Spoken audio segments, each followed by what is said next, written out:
It was about as good a night for Democrats as they could have asked for.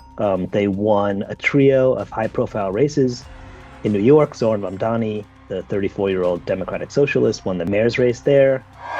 Across the river in New Jersey, you had Mikey Sherrill, the former Navy pilot, who won going away in that state. And then in Virginia, you had Abby Spanberger, a former CIA officer, who also won very easily.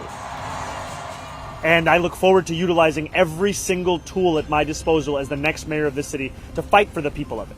Ideologically, those Democrats were a bit different, right? So Mamdani, he's a Democratic Socialist. He had a lot of really ambitious policy proposals like freezing the rent, making buses free, and he wants to tax the wealthy to pay for all that. And I am incredibly honored to be your next governor. Sherrill and Spanberger are kind of more from the moderate wing of the party. Virginia chose pragmatism over partisanship.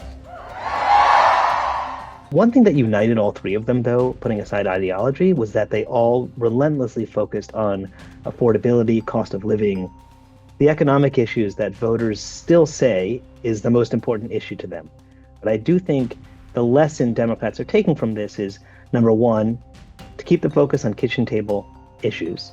And number two, that once again, just as we saw in his first term, Trump's not that popular. And to the extent that he's popular with a certain segment of the electorate, he has a pretty difficult time in transmitting that popularity to other candidates. So when he's not on the ballot, there's a lot of voters who may turn out for him that don't turn out for other Republicans. And that's a real problem for the party next year. We're proud. We're proud here in California to be part of this narrative. For all the focus on the races in New York, New Jersey, Virginia, it's the California referendum that probably has the biggest concrete impact on the midterm elections. Voters there approved a new congressional map that is designed to flip 5 Republican seats in the midterms next year. That was a plan advanced by Democrats in direct response to what Texas Republicans did when they redrew a new map at Trump's request that targeted 5 Democrats there. And so if that had lost in California, Democrats really would have been starting the House race next year from behind the 8 ball. This kind of evens the playing field a little bit, although as we've seen, there's a number of Republican states and a couple of Democratic states that are already in the process of trying to redraw their own maps.